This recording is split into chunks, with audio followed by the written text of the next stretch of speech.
লাহে লাহে শেষ হৈ পৰিব জীৱন যুদ্ধৰ আৰু এটি বসন্ত। পোৱা নোপোৱাৰ তোলাচনীত সমীকৰণ হৈ ওলমি ল'ব আপোনাৰ মোৰ বাস্তৱ। হয়তো কাৰোবাৰ বাবে আশীৰ্বাদ, কাৰোবাৰ বাবে অভিশাপ হৈ স্মৰণীয় হ'ব এই সময়।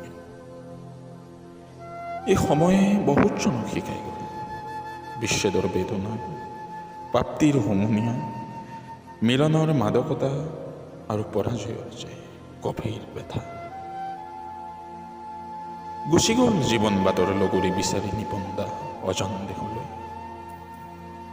উকা কেনভাছত প্ৰেমৰ ছবি আঁকি জোনধৰা ৰাতিত হাতীপতি বিচাৰি দীপালী বাইদেউৰ ওচৰলৈ গুচি গ'ল নীলপৱন বৰুৱা।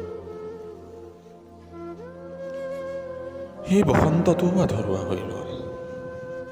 আয়ে মনত পুহি ৰখা আশা, বোপাই এদিন ভাল হ'ব, দেউতাকৰ কষ্টবোৰ কমিব, ভনীজনীক এঘৰলৈ উলিয়াই দিব, উৰুষা পজাটো পকী হ'ব আৰু কত যে কি। কিন্তু এতিয়া যে সকলোবোৰ স্মৃতি ৰেখিলা সৰাপাত হৈ পৰি ৰৈছে অতীতৰ এটি পৃষ্ঠাত। পিতাই অসহায় সেমেকা চকু জুৰি নিজেই হেৰুৱা পেলোৱা তাইজনীক আকৌ এবাৰ যে বিদ্ৰোহী কৰি তোলে এইবোৰে। বাৰে বাৰে বিফল হোৱা এই বেইমান জীৱন যাত্ৰাত তথাপিতো প্ৰণৱদাৰ কবিতাৰ মতে দুখৰ বতাহ নেথাকিলে ক'ত আহি জিৰাব এই সুখৰ চৰাই।